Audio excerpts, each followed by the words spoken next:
Okay, so it begins. Hello, everyone. Welcome to today's episode. My title is Elegance of a Masterful Humanity. And so, in the years that I have kind of started this project of sharing these talks, visions have been brewing in my inner realms. And so, recently, I can say it was in 2020 that I managed to kind of see what I feel is a grand blueprint that can be left for a civilization, a sort of model, a sort of approach. That means if 8 billion human beings were looking at this rock in the middle of nowhere and they had a sense of um, uh, design and model towards it, an approach, I have found a certain approach that I am sharing in these talks of mine. And so I looked at civilization and I wondered what will, in some sense, at times it has appeared to me as a sort of devouring of various systems of intelligence, as if there was a time that animals, nature would devour the human being. But now in 2020, we're reaching a point where technology may devour our inner humanity. And when human beings forget that they are natural, they will accept the unnatural without doubt. And then we will be ushered into the confusion of the cyberspace culture.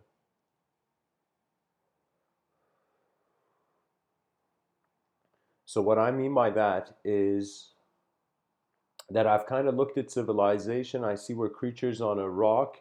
We've become conscious of ourselves. We've become conscious of each other. We have, in some sense, developed language to communicate. Now, where does the evolution of this go? And I have concluded that an advanced civilization would be one that in every moment, there is mastery at work. And what does mastery mean? Mastery doesn't mean an image of perfection to hang on your wall. Mastery means that every moment is being attended to in the most efficient way possible.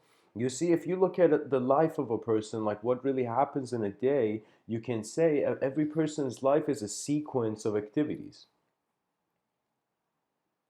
It's a series of actions.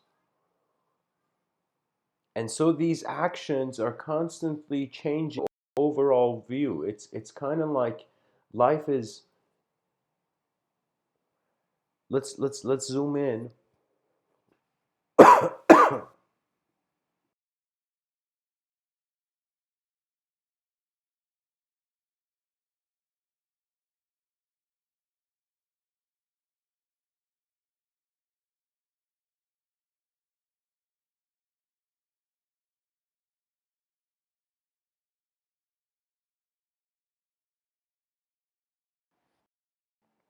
That these actions being done sequentially and in a series throughout the day, each are being conducted by a certain level of engagement and importance.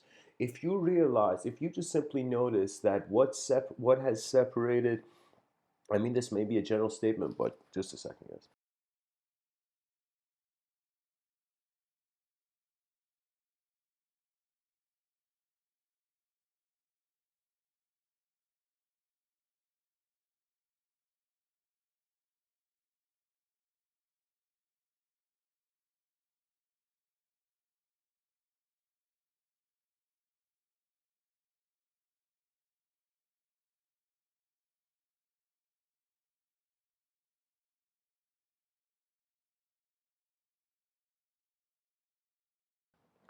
Okay.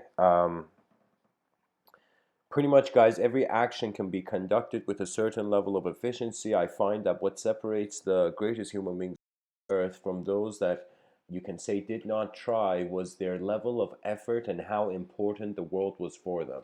If you notice, anything that is important for you endures in your moment of being. Anything that is not important for you, in some sense, your attention even is not even on it to even wonder about its continuity. What does that mean? That means it's very easy for someone to love their sibling, but when it comes to seeing another human being, they cannot have that same bondness, for example. And it's not that they can't, it's that they have restricted themselves from having that. If all the other species were attacking us, do you know what kind of a united humanity we would be? We would be comrades on the same battlefield of existence, trying to make it by to the next day. It becomes a collective journey, as if 8 billion beings are holding hands and walking towards extinction, a kind of image like that. But it's not that they're holding hands, their minds are holding the same vision of an advanced civilization. So you see, when it comes down to the value of society, I feel skill. Skill is the most unique thing. Skill is the application of the inner realms to the outer, therefore rendering a new moment. And every word I say, I can very boldly say that uh, every expression is like the liquid in the container moving.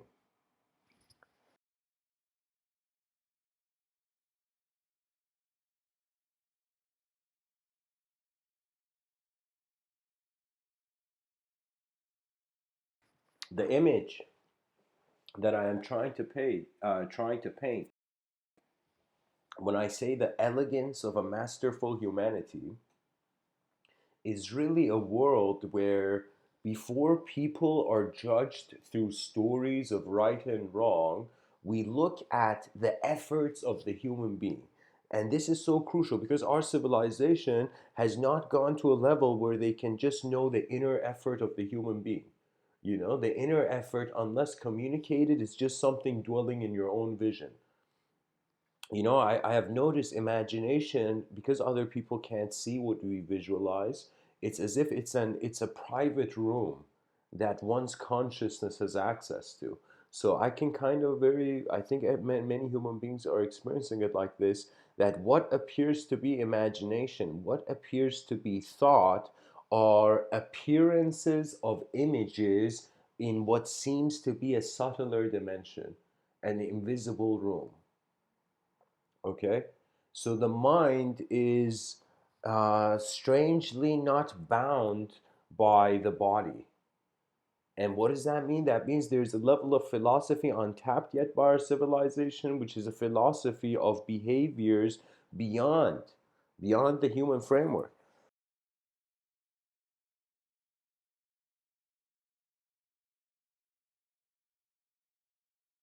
It's like, can you imagine in the future we have galacto-anthropologists, human beings going to extraterrestrial civilizations and seeing how their societies are evolving?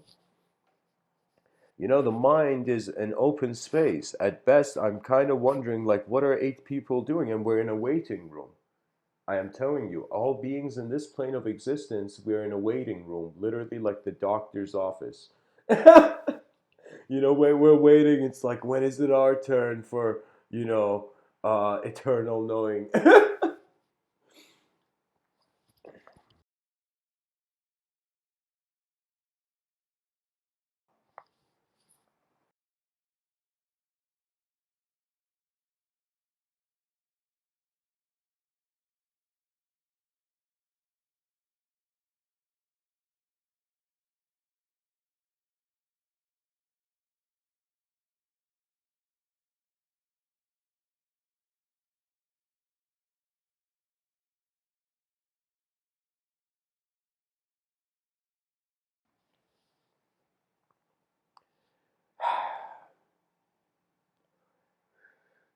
When skill is valued higher than money, when we realize that we have to attend to our experiential dimensions with a sort of free humanity.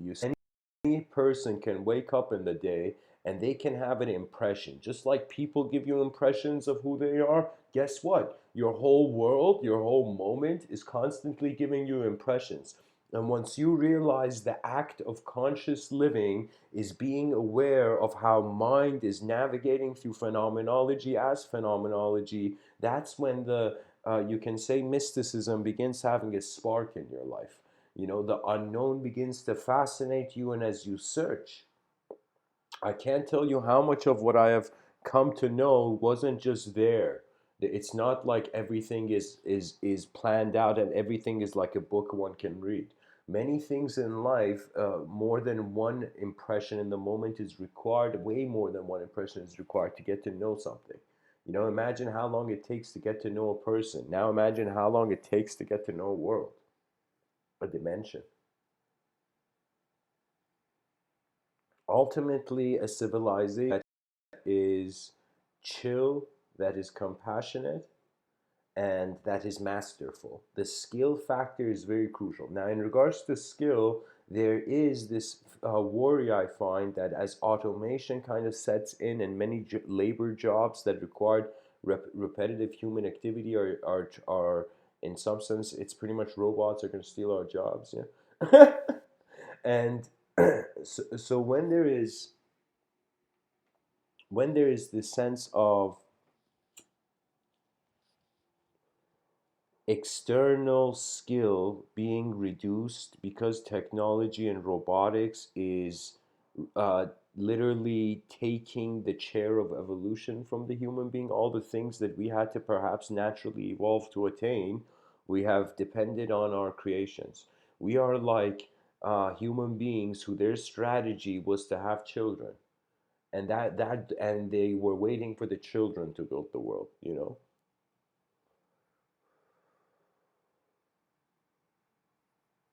I have had moments where the unknown has calmed me down. And you see, this is where you can say the egoic construct doesn't occur because most people, pretty much this is what's happening. It's like a coin flip. The person is looking at the moment and they think they are it and they're trying to own it, or the person looks at the moment and they realize they are not it. The moment you realize something that surpasses the individuality being administered by your free will, you will suddenly calm down and automatically the witness sets in. But anytime that the witness has been perceived, then action sets in. I can't tell you that how many times in my youth I felt that transcendence meant getting out of this dimension. And it only came, I can say the wisdom came shining through after I had kind of fallen into been pushed around by the shadows of my own mind. You see, the human being is force. This force, the moment it chooses to express, it has to it has to bear witness to the consequence of how it is causing energy to move in the moment. This is why silence and stillness are really required to pilot the mind, especially through language. That means the best tip Mr. Within can tell you as a speaker, you know, from one speaker to another, is that get comfortable with the silence and stillness, and then words are given a freedom. The moment's value is given a freedom because I'm telling you, life is animate. It is dynamic. It is like a river, not like an iceberg. You know, it is rushing with a direction that we for now hope it's animate. You know, it's like they ask the person, you know, why you believe in God, and the person was like, because if I don't, it's scary. Why all this stuff is here? And the person was like, what do you mean? What do you mean it's scary? And he's like, just to fathom that stuff is here means there is no reason to phenomena. When there is no reason to phenomena, it's another way of saying there's no point for human life. So I find it kind of strange that by rendering our subjective realms void, we find nothing other than emptiness. It's as if you hold on to nothing, which is doubt, eventually you will see there's nothing to hold on to. You know what I mean? That's the thing about life. It's kind of like a person taking off their clothes, and eventually they've taken off so much clothes that it's as if there's no clothes left to take off. And when it comes to reducing the world materialistically only to the range of our sensory perception, when there is so much unknown going on here, is I find ignorant. I don't want to say ignorant, but unnecessary. What does that mean? That means when a person is late, they don't need to be. It's unnecessary to be slow, for example.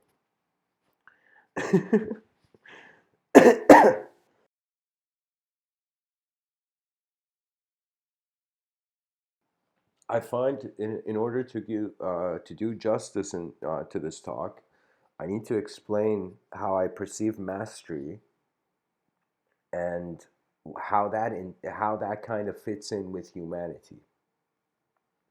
You see, let's say every human being, by the nature of being conscious, has access to two dimensions of the same world. What does that mean? That means you are a form and there is a light and a shadow. You know, there's a visible dimension and then there is an invisible one. Let's say there's matter and antimatter.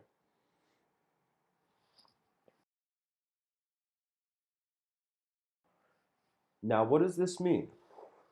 That means a person is living an individual life which is known and simultaneously being of a collective life that is unknown. And that collective life is the group category we call humanity. Do you see? So we have human beings functioning, living for themselves, and we have, it's like this, it's like selves are living for worlds or worlds are living for selves. Oh, sorry, let me say it like this. It's either selves living for worlds, for their world, or the self living for itself. There we go.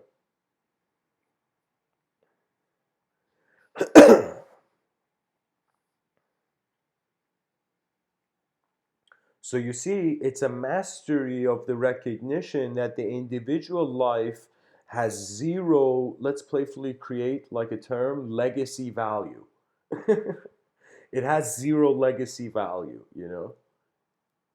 That means if you don't pick up the pen or speak or act, your inner realms uh, are kind of like as if they were never here. The privilege of life is that there is something that is willing to continue. That is the fascinating part. When I had life kind of in a known picture painted all the time, I was missing out on a lot of it. When you want to see something specific, you avoid all that is uncommon. And so I realized we are being conditioned in regards to being given subjective lenses of how to look at the world. And unless the person realizes, whoa, why am I wearing sunglasses at night and wondering why the stars are dim? I mean, until the person realizes that, you won't see brighter stars. Like literally, if you wear sunglasses at night, you're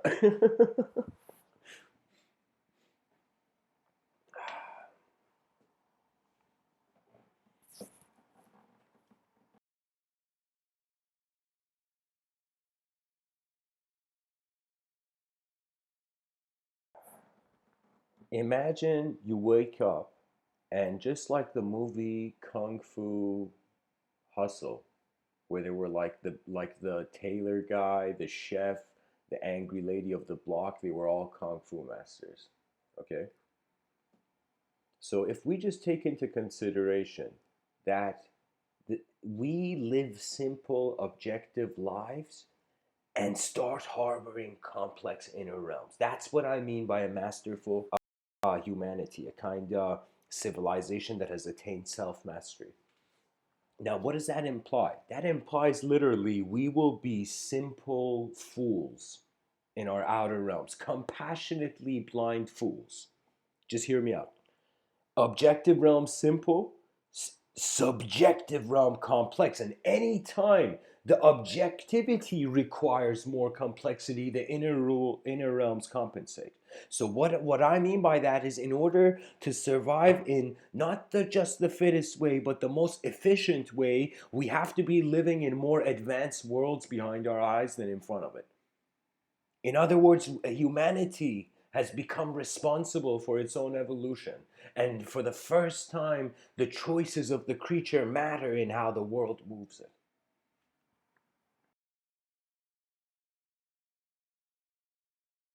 This whole existence, what is it? It's a game of forms towards complexity, as if whether I like it or not, things will move on. That is the true revelation of time. Time for me is the grandest prophet. It is the only revealer of truth. It is the only archangel.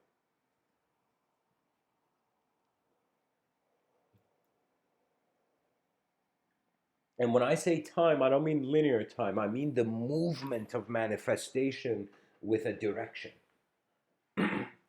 It's a joy.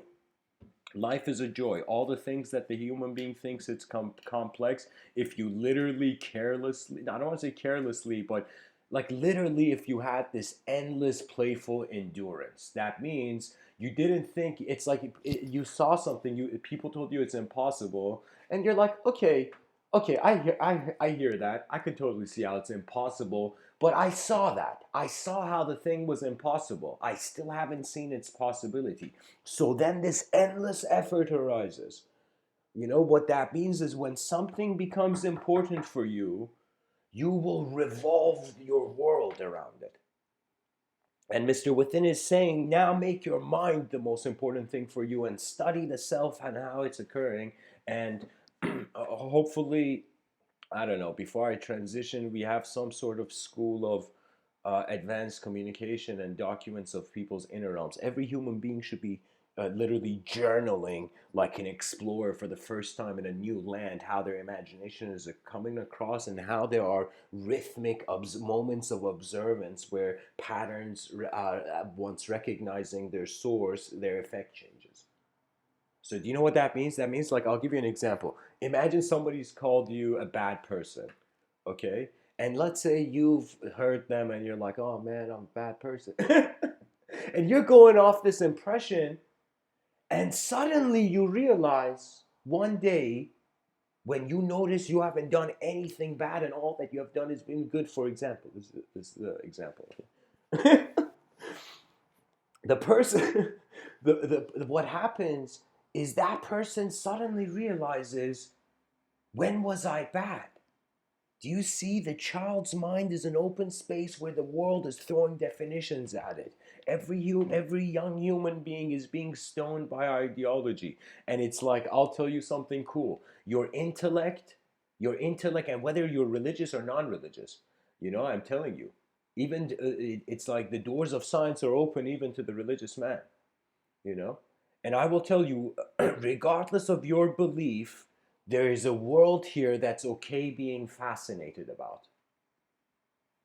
Regardless of the story that is the roots of your experience to the living world, I will tell you, there are colors beyond thought.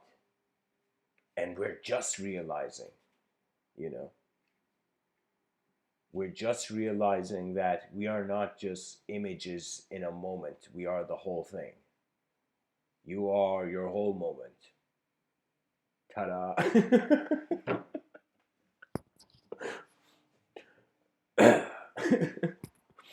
Oh man.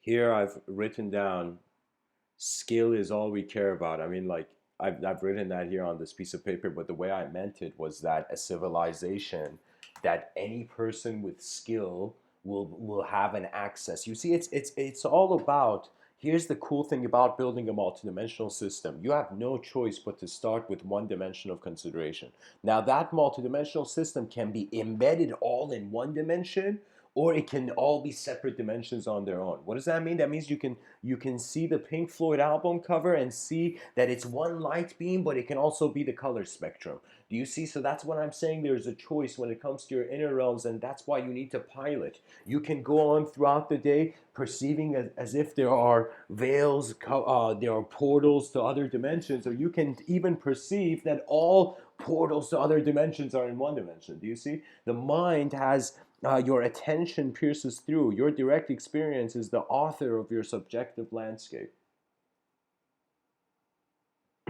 That means if the mind could be asked, like an interview question, why are you thinking? why is thought here? We would see it was an effort for an attention that was not convinced it was just matter. Hence, I can call this the subjective evolution. And we as human beings, hopefully, we're going to have an evolutionary return to nature in our underlying core value system as a species. What does that mean? That means we're like, okay, you know, Like, what is the best strategy? And of course, this is, I gotta say, I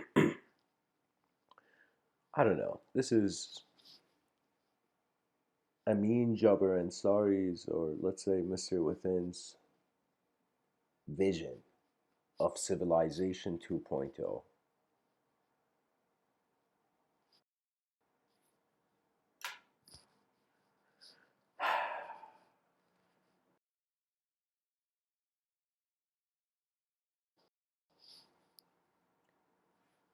Currently, human beings are residing on the surface of the earth. This is acting as a barrier for the efficiency of the civilization. How is it acting as a barrier? It is acting as a barrier because human beings are playing interaction games through economical systems, and ultimately, it's not just people doing business with one another, it's nations as well. And as nations are doing business with one another, it means they are caring about each other's values and resources. So if you look at what's going on the earth, 8 billion creatures on a rock, their experience of the rock appears as flat, but when you look at it from space, it's spherical. So, on some level, life on Earth is living on a chessboard, you know? And this chessboard, it's as if there has been certain markers, boundaries. Now, the issue is if a nation is given land, the resources of that land is considered to be that nation's. But if for a second we considered, I just want you to imagine all the country, all the societies, all when I say civilization, that's a roar towards all societies. Do you know? That includes all societies, all social activity ever existing currently. And so it's this vision of imagine in the future all the human life gets lifted up through sky cities into our orbit. So the first strategy is not to go on Mars. It's not to, increase the military budgets. The first strategy must be for all financial efforts to be given to trying to make cities lift up into the sky. Literally, teachers should go beg the few students of the future generations. I don't want to say beg, that's a bit too far. But teachers should shout at the future generations that we have to lift our planet, lift our cities into the sky. So when we have sky cities, imagine. So first phase of civilization 2.0, build intelligent cities that lift up and into the sky. Now, second phase. This is Mr. Within's kind of vision, you know. Second phase, we have to immediately after finding a safe and secure way of existing in our orbit, okay, make a crucial decision as a species and begin replanting the earth. So this is the strategy. When we're living on the earth, we're messing it up. If we lived in the orbit and we got rid of all human activity and infrastructure because it was lifted into the sky, just think about it. The earth would restore after thousands and thousands of years. So, if we decide as a species to have a symbiosis with life in our orbit and on the surface, do you know we are reducing the influence of people? Okay? So what does that mean? That means this is all an illusion. Cars on the surface of the earth, it's going to be a fad in 100 years, hopefully. Do you know, hopefully we'll be living in the sky. And when you see that two-dimensional, oh my God, overpopulation problem, three-dimensional would no longer overpopulation problem. We're literally living in the sky, you know? And the sky has room, for a few guests. So, so now what does this mean? So phase one, we got our cities as quickly, we got the negative influence of the human being off into the sky.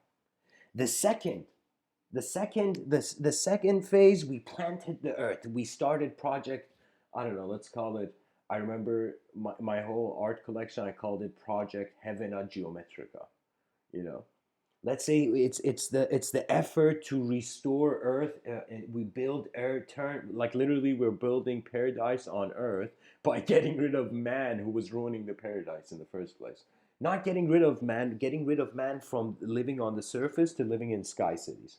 Okay, now imagine now the second thing comes up in regards to building life on sky cities and what's going to happen. The third phase has to do with the inner technologies of the civilization. So once we have this kind of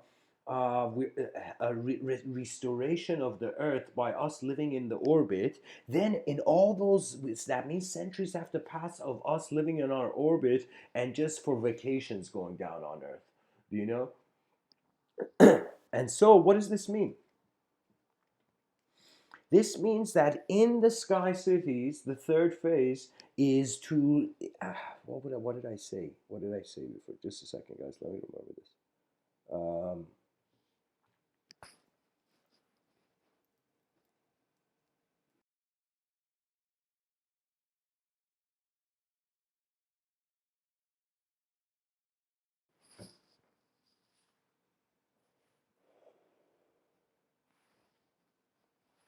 the third phase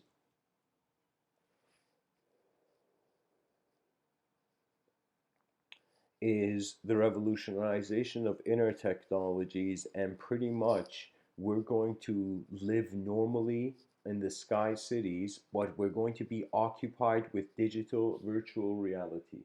We're going to literally experience cyberspace culture on the surface of the earth. Sorry, not on the surface, in the orbit of the earth, in sky cities. That means, and what does that mean? That means a lot of our physical activity in the future will be in machines where we're living in an artificial paradise, digital paradise, but our physical body is moving enough to get exercise, and hopefully by that time, the human life would be kind of like you don't have to eat anymore. You just drink one juice and you have all the nutrients because nanotechnology found, miraculous advancements or something.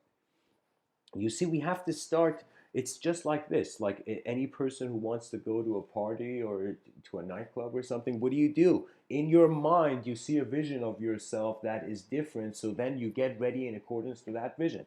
We're trying to do the same thing for an advanced civilization. So pretty much, the human beings alive now have to. We are, we're like a civilization that has to dress for the nightclub.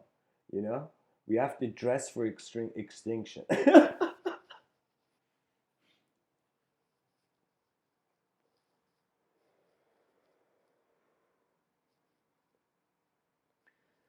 Eventually it's not a one it's never a one-man job when there's 8 billion of us. I mean, it doesn't even make sense for it to be a one-man job. So what does it mean? That means systems of engagement must occur. I feel every human being has a genius rhythm of vision that their ancestors have passed down. Now, that may sound a bit shamanic, but I will tell you what it really means is that if the person didn't do anything, had no subjective value system, and went into an environment, how their objectivity was found in the environment, and your behavior is like the feedback of how your mind is being expressed. Do you know, it becomes a sensitivity to not just the objects, like not just moving objects in your environment, but to the implication of general movement, and even sometimes the notion that subjects are like like an invisible layer placed upon a symbol placed upon an object. You see, it's literally strangely a subject is an object in another dimension, you know? And we ascribe the simultaneity of the object and subject. So when we look at the object actually means the subject to us, but it's actually an attributeless object. Like Buddha even says it, that the nature of objective phenomena is empty. When you look at it, that's when you're imbuing meaning, and you're putting the meaning in it. Same way as like a young child that plays with a teddy bear, and the teddy bear is like alive, has a personality, is the best friend of the child. How is that teddy bear the best friend of that child? Because the child has an ability to see life in external phenomena to itself and think it is not it. The mind deceives itself so it can evolve. And we have taken this deception, this pattern of deception that is in the a program of the plane of existence, and stories have made archetypes of evil, and it's like tricksters are, ruling the world. Like this, I am telling you, it's all phenomena. Like materialists can't really, get scared. I think, how can a materialist get scared? Even they're in the most fearful situation, they're like, hold on, what am I scared of? We're all atoms in space, you know. It's like atheists would be incredible warriors, because literally it's easy for them to see something as an object before having the potential of an unknown animate subject. That means when you see someone, you have no idea about their skill level unless they are put into a situation where they have to act, you know? And when you are put into a situation where you have to act, you're kind of opened up to a dimension of life that who said it's all has to be 24/7 prepared? There's no master in the universe who's just perfectly every single thing. It's all about abidance. Abidance means like you can see all the language and concepts and ideologies in one room, and you can just notice life's actual living component moving. Because I find it that if I was just to consider an objective scope, then the purpose of life has no purpose. We're just being something. But when we see there's a mind, there's a character in a story somehow living every day, this character in a story is implying an animate level. Like what that means, in other words, is that the materialist, like, oh my God, how these atoms are moving in such weird ways that it's as if like language has developed, civilization has developed. So what it means is, regardless of even if we think life is matter, there's no telling that all those material particles are not being moved by a field. Intelligence can be field like. Whether we like it or not, civilization has to confront a collective sense of being.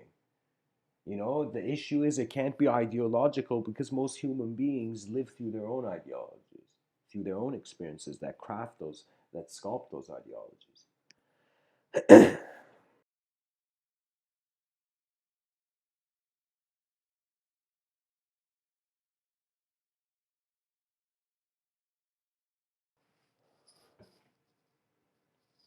There's this poet Rumi, the Sufi mystic Persian poet Rumi. Uh, 700 years ago, he said, like, listen to his poetry. He says, I died as a mineral and I became a plant. I died as a plant and I rose to animal.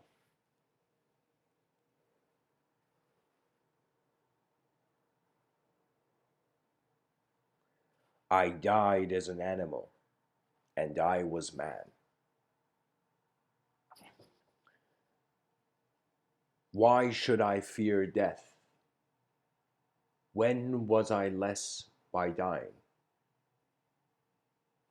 I shall die once more as man, to soar with angels blessed. But even from angelhood I must pass on to that which no mind has ever conceived. In other words, the evolution of a subject is towards an inconceivable experience. That is the only gate. That is what I mean by that is beyond. Like I've kind of devised that. Like my eyes have told me. How can I tell you? Like when I look at language as a dualistic system, this dualistic system has two exits. It's the void and it's the infinite. That means what look if you look at the stories, look at all the stories ever existed. Look at all the stories in media, in all the books. What is it? The character in the story either fails and goes towards non-existence, a zero value, the void, or the character succeeds and attains some sort of glimpse at an infinite value before it has to inevitably end by time. You see, the whole thing about life has just been our elegance, our style of living. Sometimes your purpose is in your approach, not just something that has to be there.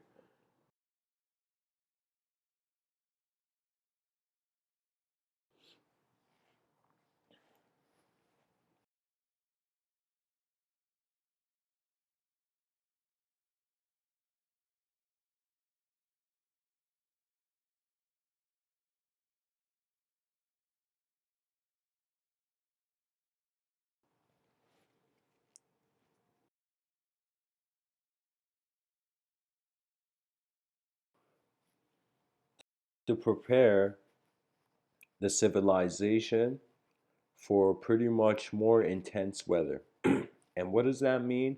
That means pretty much like a student who is late to hand an assignment at the last day. We as a civilization are like, okay, it's like we haven't failed that far yet. It's like we haven't messed up the earth that far yet. Let's see if we can do a last second kind of, you know, hand in of the assignment, advancement of the civilization.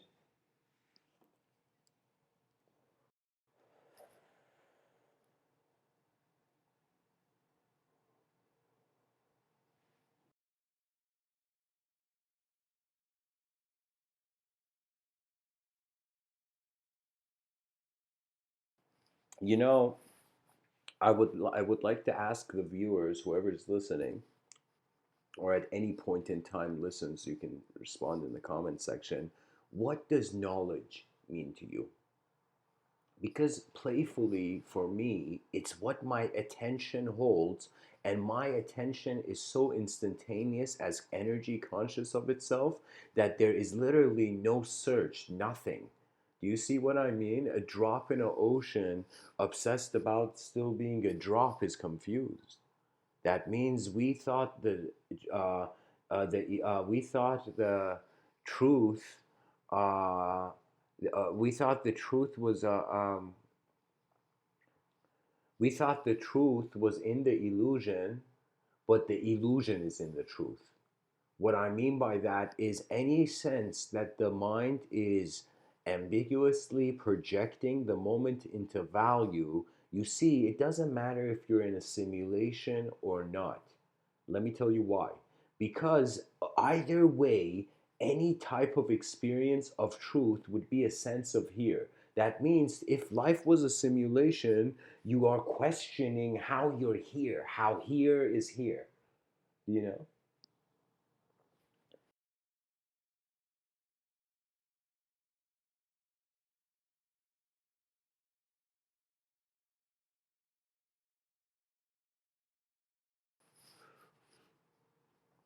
That's definitely a statement that's gonna vitiate the academic departments of the world. How is here? You know, a bewildered kid runs into a classroom. How's the world here? How's here? Yeah.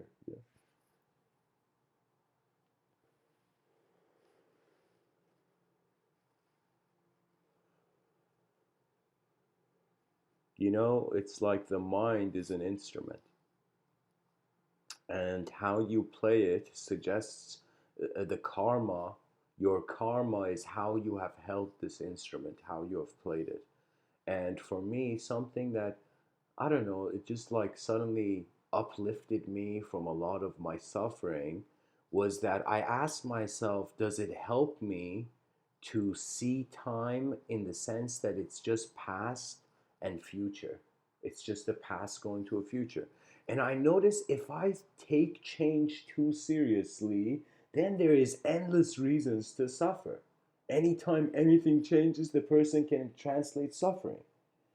So for me, I realized that it's literally about just realizing eyes are open and existence is somehow experiencing itself in a moment. And what does that mean? That means every person is starting from their own inner realms. Knowledge is not about regurgitation or being fed certain concepts to then puke back out, like at the end of the term.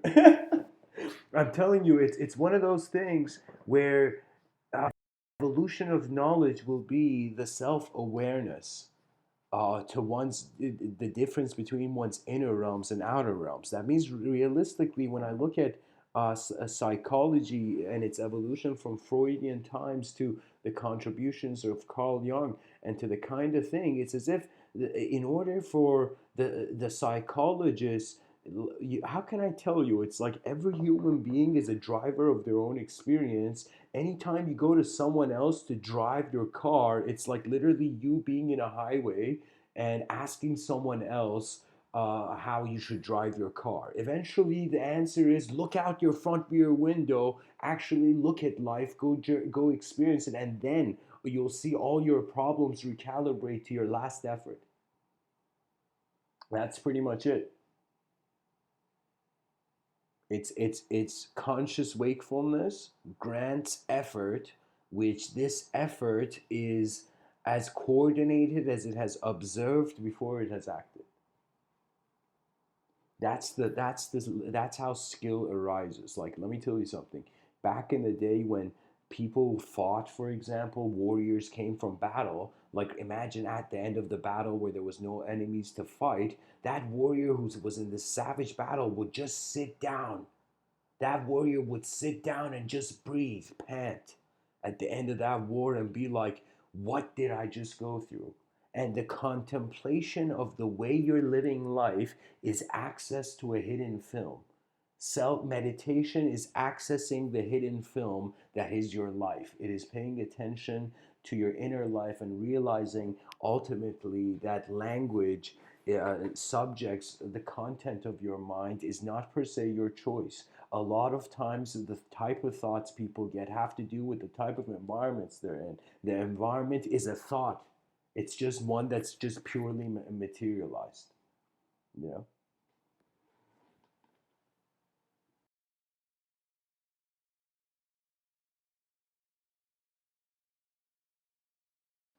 That means good luck trying to smell roses by a dumpster.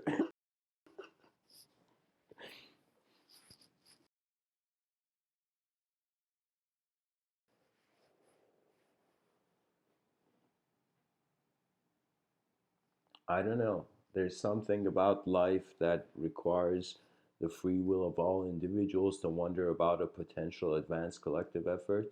And then there's a part of life that, regardless of what anybody says, it's just growing. Like, just think about every person in the world who's thought about who they are. Has it not been the case that everything is just growing? And if we think of time so linearly, but what if time is growing and it's occurring in ways that we are soon seeing, like the seed that sprouts, or when a flower like blossoms, that's like an evolution in the plant's life cycle that is incredibly advanced. So you see, it's like the texture of how we experience phenomena not only changes when the world changes, but also how we, as an attributeless experiential witness of the moment, choose to declare the subjective constitution. So that means you are looking at the moment. Let's say you look at a tree and you're like, okay, I can totally see there's atoms. This tree, like, you can visualize playfully how this, very scientifically, this tree is made of particles, atoms. Okay, so now just like how you saw a tree and you saw it be made of atoms, it's another way of saying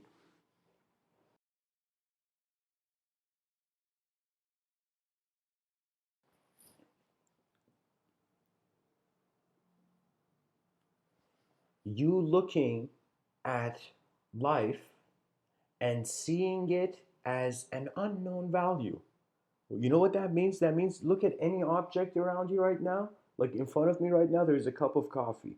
Okay? This is the cup of, when I think of this as a cup of coffee, known value, seen other cups of coffee like this. Okay? But if I was, how would this cup of coffee become an unknown value if suddenly it stopped being a cup of coffee to me subjectively? So when it's like, just like how man can put symbols on objects, man can take symbols off objects as well. This is why there's a saying that says yesterday's enemy is tomorrow's friend. Because the way you saw one human being behave in one environment, you see that the human being in a different environment is appearing in a totally different state of mind.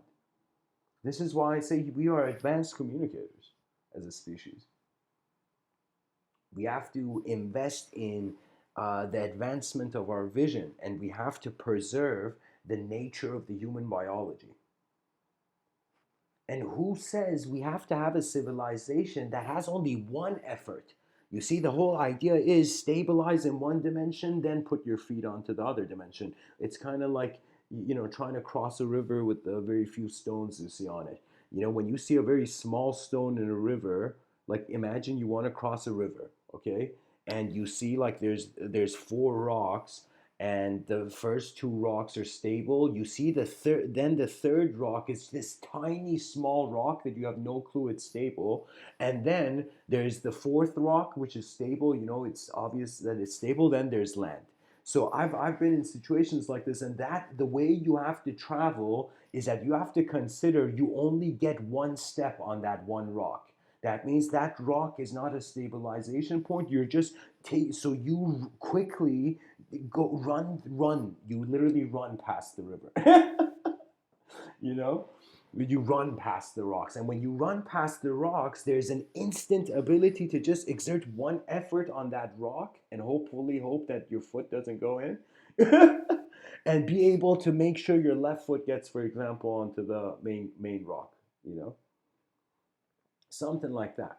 So what does that mean? That means it's like life. There is a multiplicity that we are growing into, I can say, because the mind is a gift. Every person, I remember something that I wrote that I felt the logos was moving my hand. Was that there's libraries behind every person's eyes, but it is up to them to share it.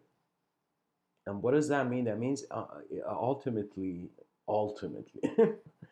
every person is a unique DNA, and it is only in their application and exposure to various worlds that will give various colors. It's like, here's Mr. Within's approach to knowledge. Okay, you can see it as, again, one light beam, or you can see it as a color spectrum. And if you see knowledge as a color spectrum, that means quickly, the more colors you see, the more advanced your paintings can be drawn. So this is why, like, a person who has experiences, let's say a person who's been to battle and a person who hasn't, the person who's been to battle has experiential, just like different colors, has more experiential kind of intensities of life to draw upon. So the stabilization, so a veteran soldier has a firmness in his stance that the non-veteran soldier doesn't. The new soldier doesn't. Has a confidence and certainty that it's like the same with anything. Like if somebody's riding a horse, for example, it's like different from somebody who's never ridden a horse and just read a Wikipedia article. You know.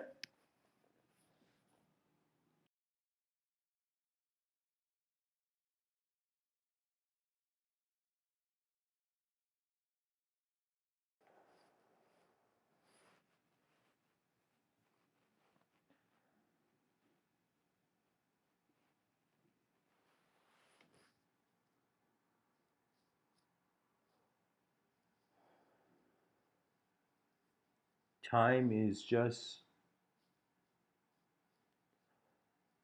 adding spice to life, I find.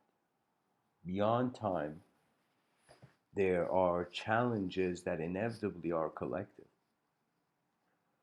And we either care for where we are, like, or we don't. And either way, a path will be decided. So I feel, let me just clear this up because I remembered it now. The third phase of Civilization 2.0 would require that now, as we're living in the orbit, we start wondering about interstellar travel.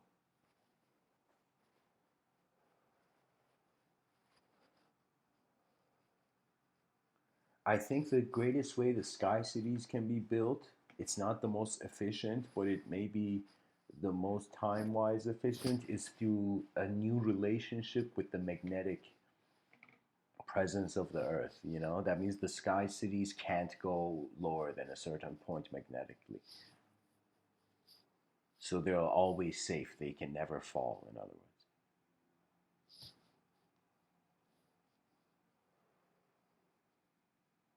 Or it's very easy to actually build the sky city. Let me tell you, maybe perhaps we have to. No, no, the orbit is too. The atmosphere is too hazardous. Do you know, guys? It's hilarious. We're not just littering the Earth, surface of the Earth. We're littering our atmospheres with with satellite debris that's going to eventually all collide to a degree where there's going to be like this. How can you say it? This just like uh, prison of just scraps of metal moving in vacuum space, like with moving. How can I tell you? Imagine satellites breaking the atmosphere and creating like this metal spinning dome. It's going to be a weird situation, you know. I think all technology, all attention should go on just finding to pretty much make turn cities into spaceships. That's it. That's it. That should be the prime. That's what they should teach kids in schools. That's what their assignments should be. It's like, how can you make a city become a spaceship? You know, the educational system I find is not really like Galileo has this quote where he says, "You cannot teach a man anything. You can only make them realize it from within themselves." What does that mean? That means really nobody can teach anyone anything because we have different eyes. We can just share how far of the picture we're seeing, and that could potentially inspire the other. You know.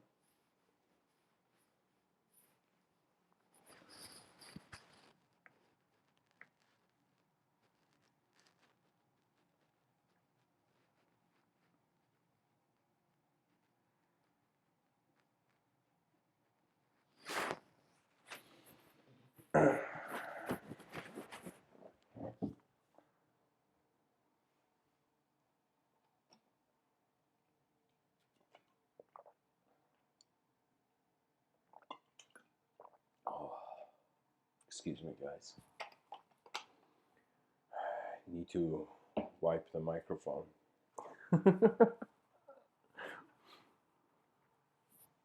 um, what would one say is elegance? I don't know. I think it's simplicity that has access to beauty still.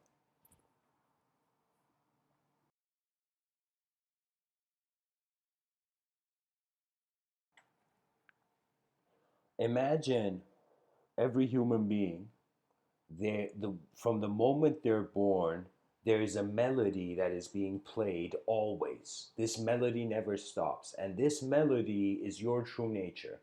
Now, while this melody is playing, the person has also started other melodies, and their attention has gone to those other melodies. And the moment they have to realize their true nature, this is why it's a self realization, because you are realizing how the self is actually being the presence of the whole world.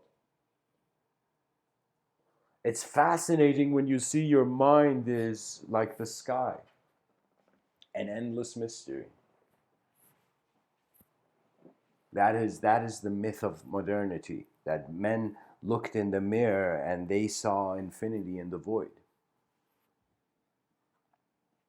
and life became a joke with no punchline, because the punchline was that was never here. It's like sometimes I wonder if how can you define energy? All various circles where they, of course, you can project dimensions, but you know of course, how can I say it? It's like there's this story of Buddha, I think it's ascribed to Buddha, where they pretty much bring this elephant and a bunch of blind people touch different parts of the elephant, and one of them, and they ask these blind people, it's like, what was this? I don't know. It's like there's a story like this. And then one person's thing touched the leg of the elephant and says, it's a stone column, man. Some person touched the ear of the elephant. It's like, where can I buy these drapes? Yeah. And blah, blah, somebody touched the stomach of the elephant. It's like, what is this wall? And so eventually, you know they suddenly saw that it was the same elephant. That elephant is that elephant in the room of the cosmos is human civilization, is the advanced civilization. Civilization 2.0 must be, how can I tell you, a civilization is as advanced as the most advanced communication of its individual member. That means the furthest sight is the step of steps the civilization has taken.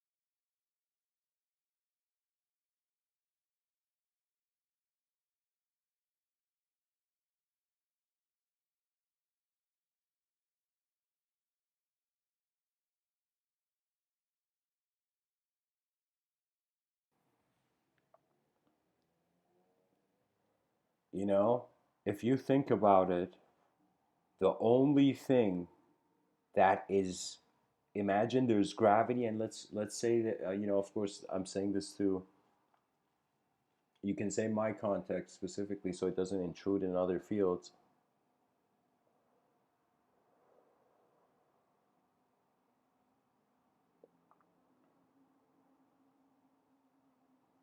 The only force that seems to be moving the opposite of gravity is the mind, which has dreams for a sub to lift off into the sky objectively, beyond the clouds objectively.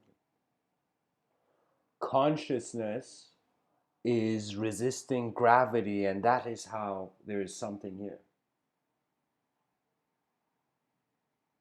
The mind is not done seeing itself cosmically. And it's all about archetypal positioning, because at the end of the day, it's like you are the thought that's left in your head, you know? It's like every person's last breath is a moment. Have you noticed? Birth, death, every single experience of every day has been moment, moment, moment, moment, moment.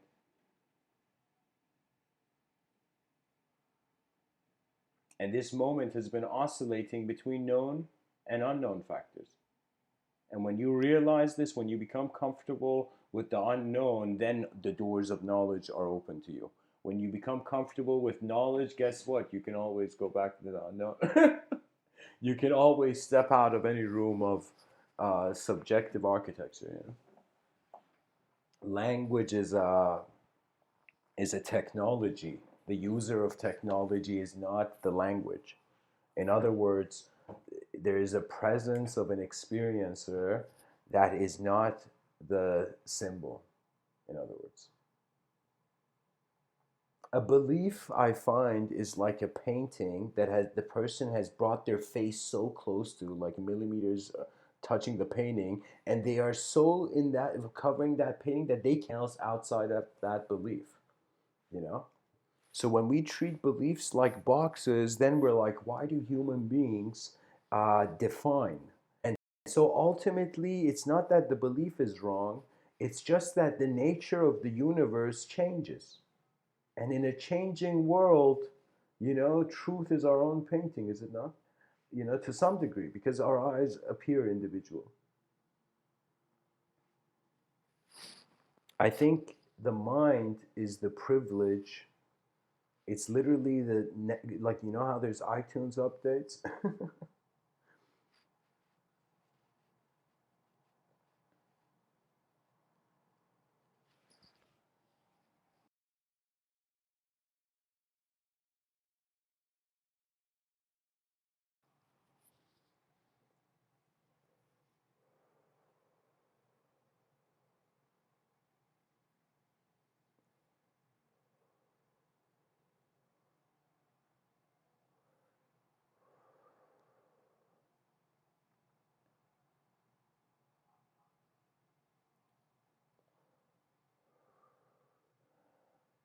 To build a world where fear is confronted with the compassion of an advanced observance, of an advanced mind.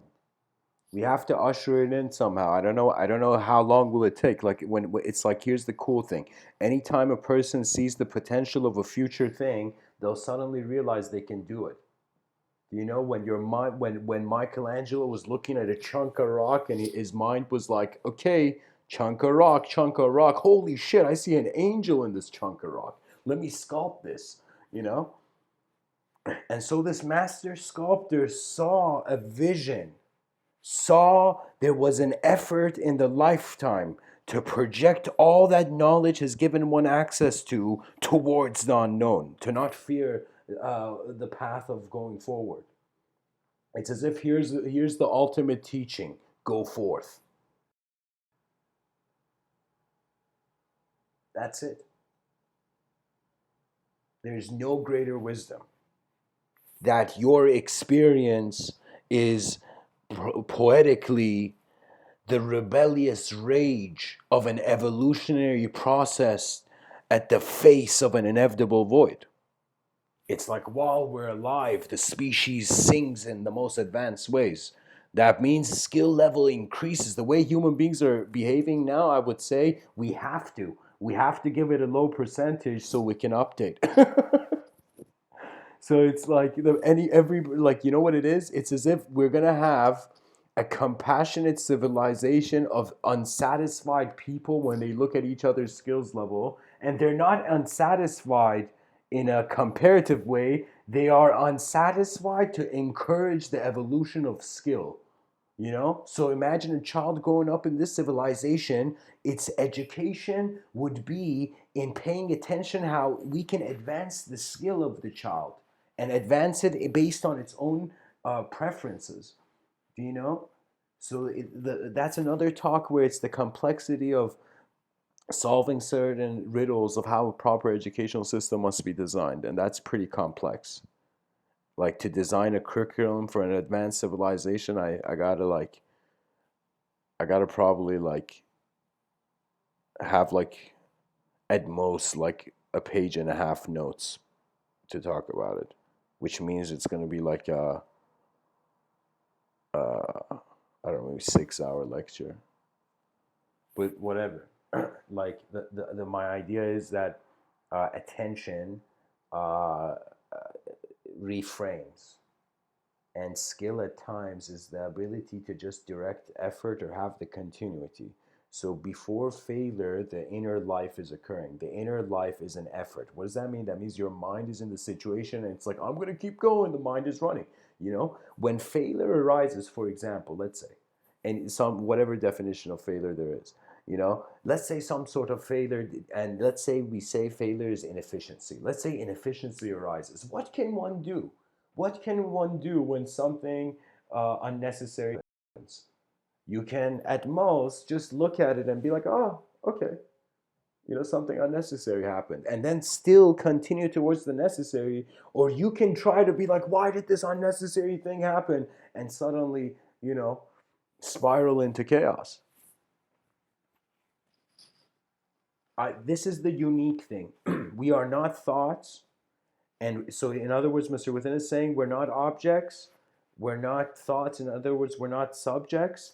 And when we look at what we are after that, we notice the objective and subjective realm, like two eyes that see the same, are like witnessed in one moment. So, what does that mean? That means I am speaking to you right now through the dualistic dimension because language is a dualistic technology and there's classifications for the world.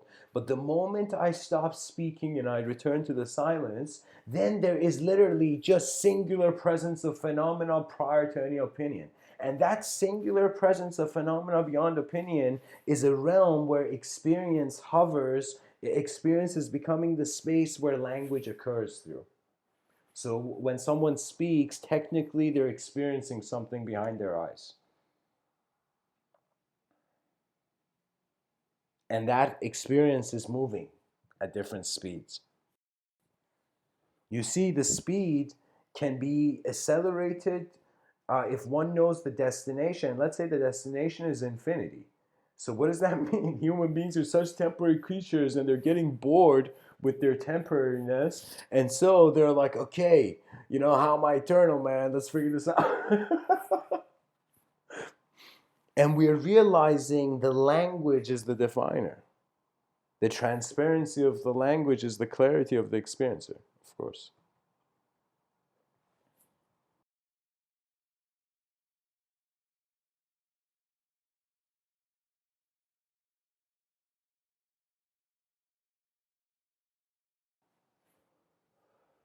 There was this sage named Kabir, this Indian sage.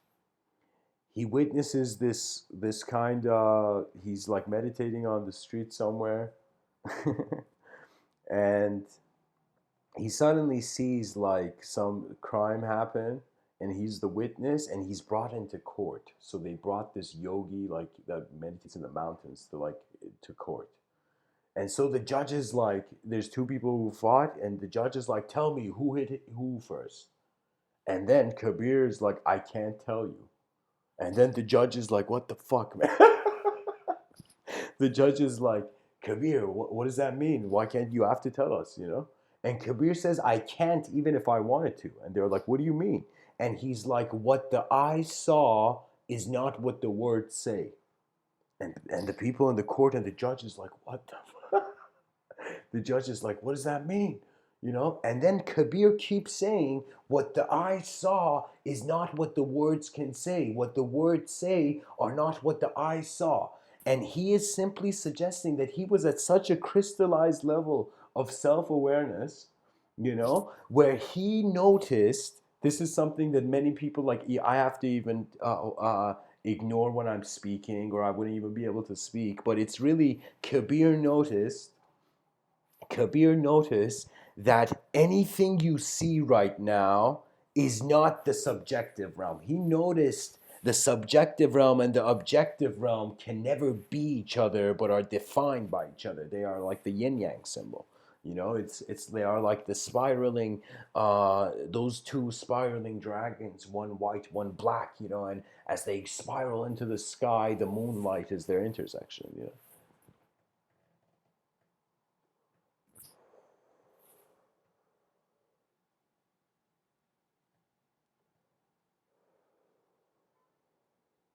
So there has been levels of self-inquiry that have gone so far to see what separates the various categories and filters of perception.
What can I say?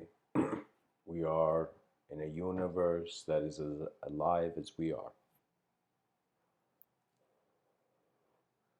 Attention seems to be a beam where all the particles in that beam are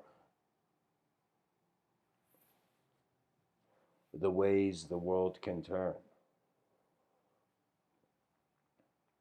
My experience with my inner realms, once I found an ability to confront emptiness, when I really looked at what emptiness implied to me, to all my archetypes, I began to see there are certain inevitabilities. The sooner the person becomes comfortable with this doesn't mean not have hope. It just means that when a candle is lit, it will melt one day and it will reach its end.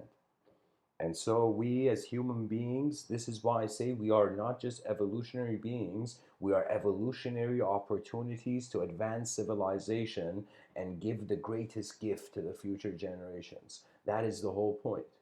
That we can't just live for ourselves because the eyes of the species deserves to still remain open.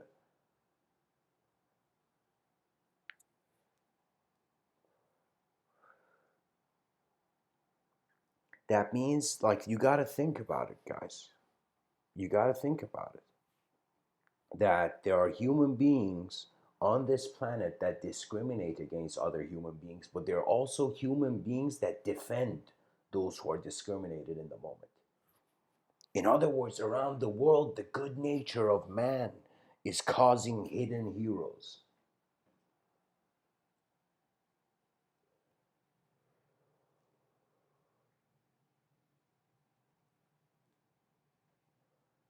And so the value system of someone that has to defend the value of another is because they have understood the value of their eyes deserves to remain.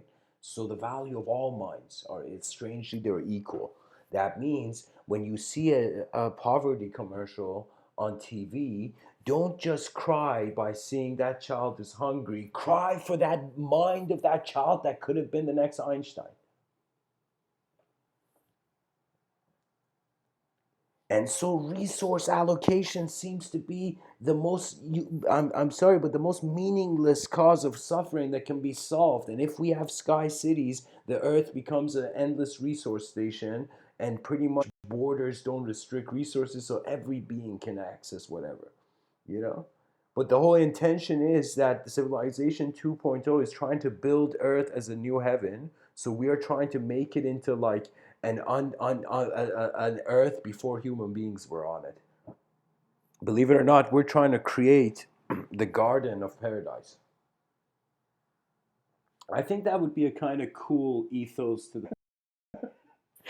It's like, the child comes home, and the parents like, "What did they teach today, son?" You know? And the son's like, or the parent says, "What's your homework, son?" You know? To see if the son knows even the homework.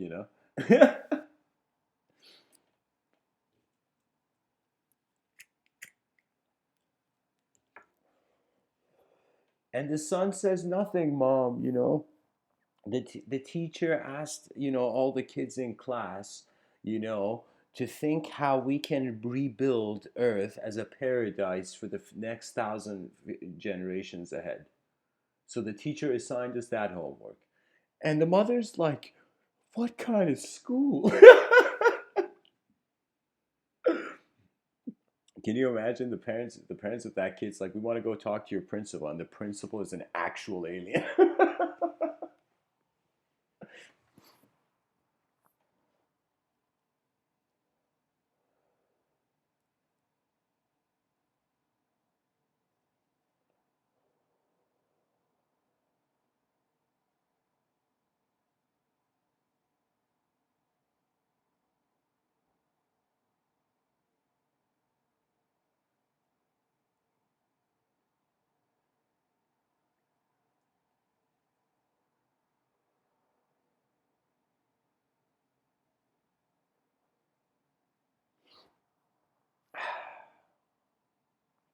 And I say in the future, the educational system, the way it's going to keep children off the streets, all these politicians in the world, they would say, we're going to keep this. children off the streets and back into schools. Let me tell you how you keep the children in the schools. The children are in the streets because they need money and they can't walk the path of one educational system for 8 billion different DNAs.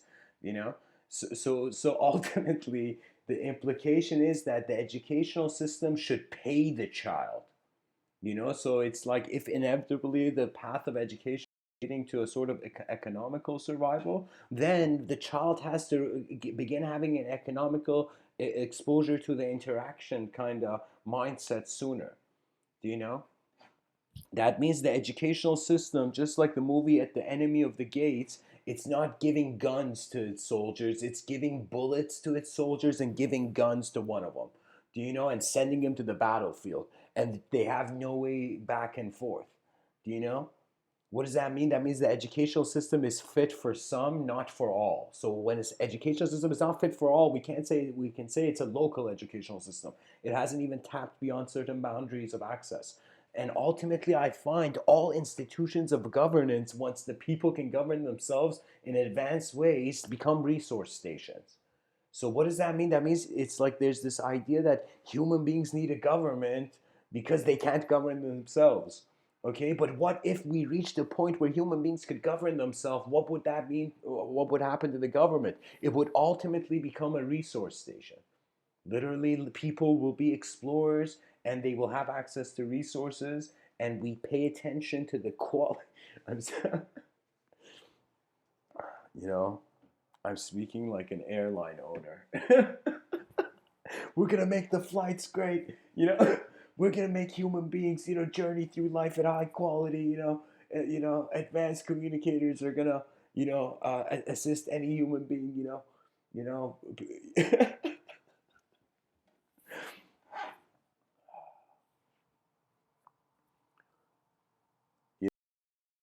For me, like emptiness was a joke.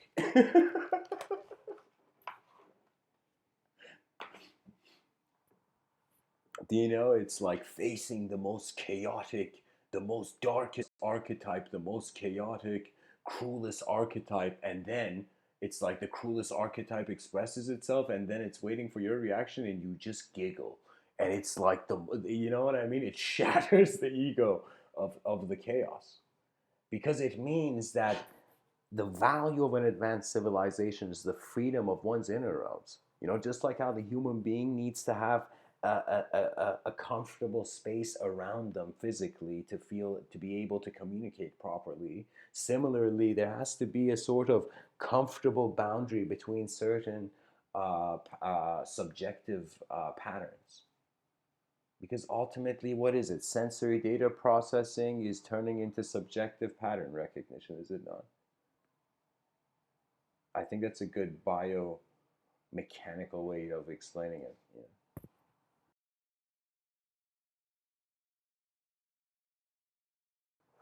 So consciousness is a flashlight in a dark room. Every person is seeing the amount of how far their intelligence, or I don't want to say even intelligence, how far their sense that the world is important to look at is, I think, the justification of your knowledge. That means if the educational system moves towards an explorer mindset where the student is being trained to be an explorer of dimensions, of all dimensions. What does that mean? That means I think it would mean that education should be design oriented first, then narratives should be taught.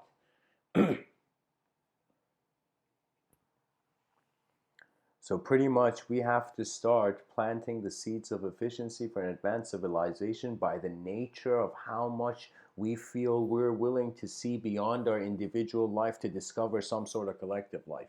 Unfortunately, at the moment, civilization is not up to date. So at most, it can be up to date in our minds. So it means external reality, we have to treat it playfully if we endure. That means sometimes the fool got into heaven first because the fool was too foolish to notice the mistake.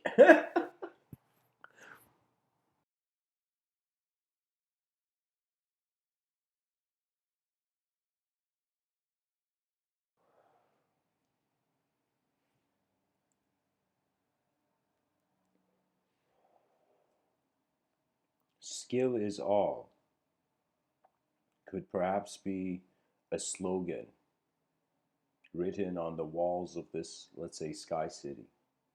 And what does that mean? That means ultimately the effort and contribution to the vision of humanity is our real life. Our real life is not just living only to ourselves and the light in the room fading. It is to pour out the inner realms into the outer, and to go with the momentum of wondering how can we live efficiently where we're achieving a victory there, and also advance the civilization. Right now it's a win for the people who are presently alive, it's a lose for the future generations. How can we make that into a win-win? you know I don't know. These kind of ideas seem to orbit around me. It's a fascinating idea that thought orbits around matter. Isn't that an interesting idea? Because our imagination is dependent on a reality. So imagination can only be exist when there's a deviation for reality. The moment there's a deviation from reality, that's a new reality. You're seeing something new. The world has changed. Your eyes were open, regardless of your path of closure.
I want to go into a quote tunnel, guys. This is the segment of the episode where I look up a certain theme or a certain person in history, and I just read all the quotes that can be found from them in the web page, and to get a sense of how their intelligence sequence language, what painting their words were trying to, or what picture their words were trying to paint. So we have Robert Baden Powell. Swimming has its educational value, mental, moral, and physical, in giving you a sense of mastery over an element and of power of saving life and in the development of wind and limb. Mark Twain says courage is resistance to fear, mastery of fear, not absence of fear. Mastery of fear is is another way of saying confronting what happens in your moment. Albert Einstein says only one who devotes himself to a cause with his whole strength and soul can be a true master. For this reason, mastery demands all of a person.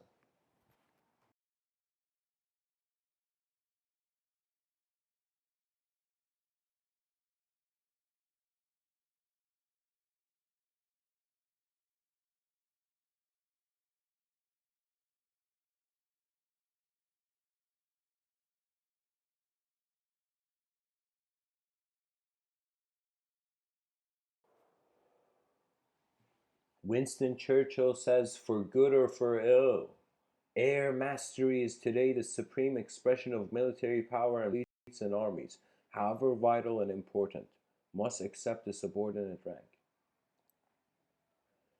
Give a boy, Ralph Waldo Emerson says, give a boy a dress and accomplishments, and you give him the mastery of palaces and fortunes where he goes.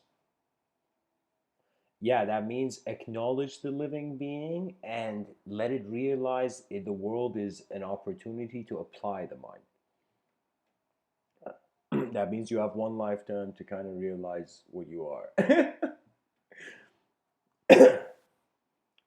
Johann Wolfgang von Goethe says mastery passes often for egotism. Preaching to the choir, yeah.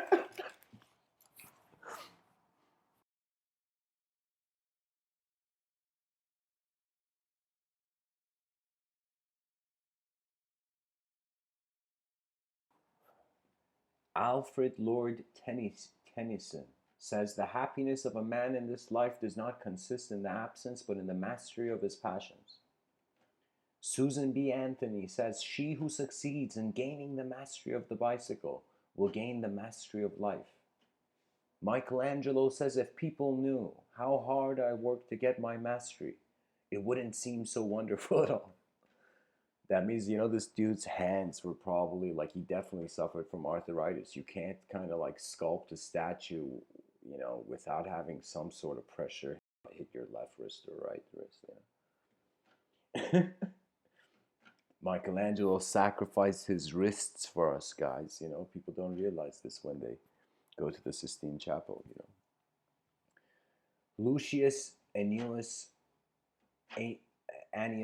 Seneca says wisdom does not show itself so much in precept as in life, in firmness of mind and a mastery of aptitude, and a mastery of appetite.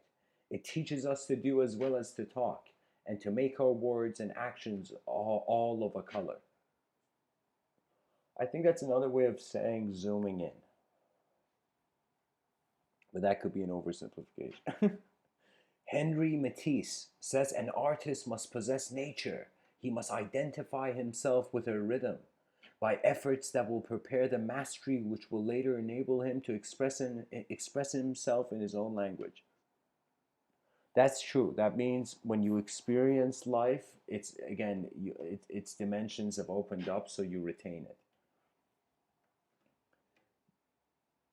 Reinhold Niebuhr says the mastery of nature is vainly believed to be an adequate substitute for self-mastery.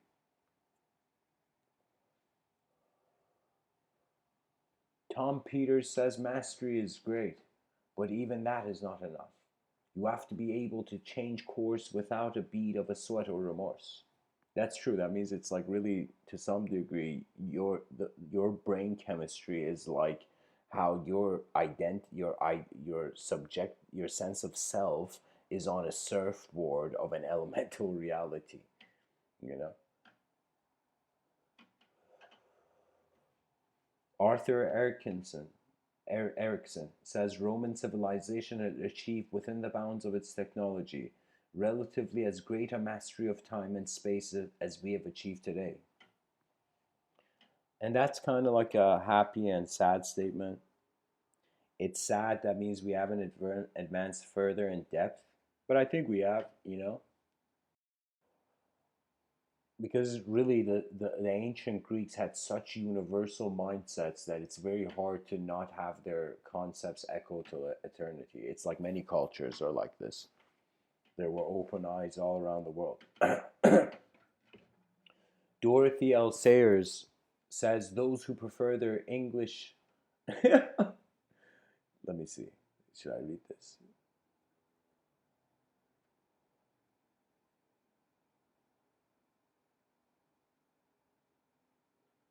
Dorothy L. Sayers says those who prefer their English sloppy have only themselves to thank if the advertisement writer uses his mastery of the vocabulary and syntax to mislead their weak minds. I feel she's like, she could be potentially the Joan of Arc of some sort of news company. But that's, a man can dream. Robin S. Sharma says most of my ideas are based on the latest research on productivity, performance, and mental mastery. That's why so many iconic companies bring me in to help them grow and win. That's lovely. Angela, Angela Duckworth says there is a fluency and an ease with which true mastery and expertise always expresses itself, whether it be in writing, whether it be in a mathematical proof, whether it be in a dance that you see on stage, really in every domain. But I think the question is, where. But I think the question is, where does that fluency and mastery come from? I feel Angela Duckworth, she was a polymath. She probably is, I feel. Cornell West says, I take my fundamental cue from, that's a polymath, guys, is a person who their intelligence is not fragmented by the nature of the fields. It's literally an awareness of the experiencer journeying through various subjective structures, which are like the thoughts you have throughout the day or the thoughts that emerge.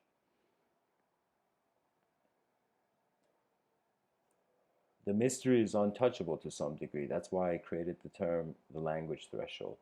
Beyond language, it's very hard to talk about it. Beyond duality. John Paul Jones. I fear if fear is cultivated, it will become stronger. If faith is cultivated, it will achieve mastery. Faith ultimately, I think, means trusting whatever the moment is and continuing. You know what else can it mean?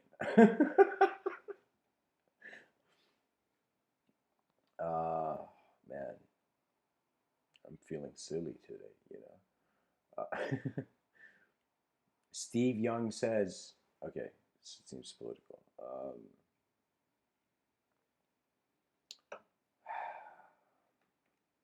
Where are these Japanese Zen master quotes when you need them? You know. Okay, here. Michelangelo says, if people knew how. Okay, I read that. Read that. Read that. Oh, no, no, here. Alfred Lord. I think I. Yeah, I read that. Jesus Christ.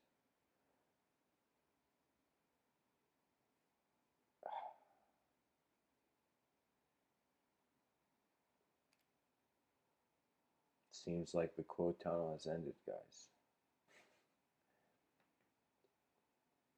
I'll read one last quote. It's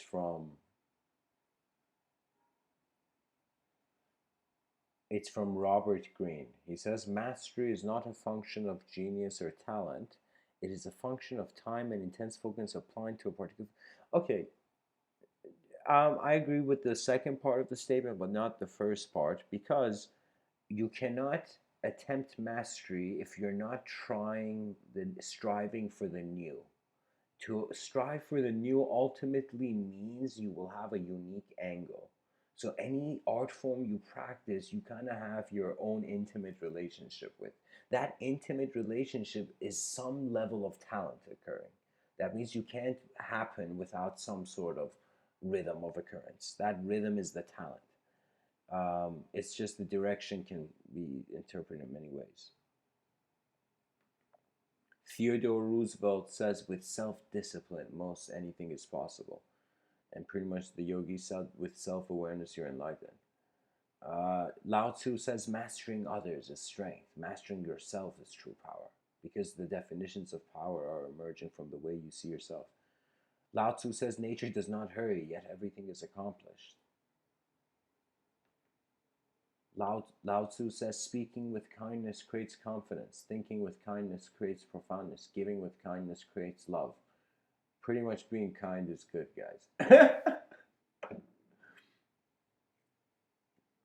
Charles, wow, what an incredible quote. I'll end off with this. Okay, here, I'll end up with these two. Aristotle says, we are what we repeatedly do, especially then is not an act, but a habit. And the last quote from Charles M. Why can't I see how it's too pixelated?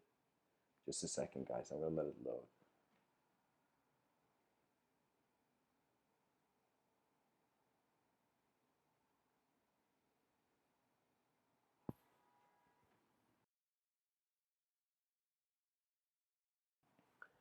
Charles M. Schulz says life is like a 10-speed bicycle. Most of us have gears we never use. Exactly. That's what I mean by a kind of skill-bound advanced civilization, a sort of masterful humanity and its elegance to its evolution, by realizing that elegance is you being able to live a conscious life. And when you look at all the other species on this planet, I mean, sure, let's put ourselves on the same boat, evolutionary boat as them, but let's say that at the same time we have access to sophistication of behavior that if the animals became conscious, we would appear like aliens to them. So if animals had personalities, we'd be like alien overlords consuming them, which is messed up. Yeah.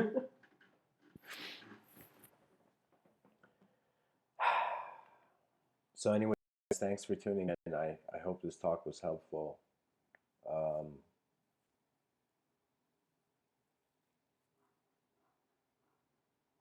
and really, it's a breathing mystery.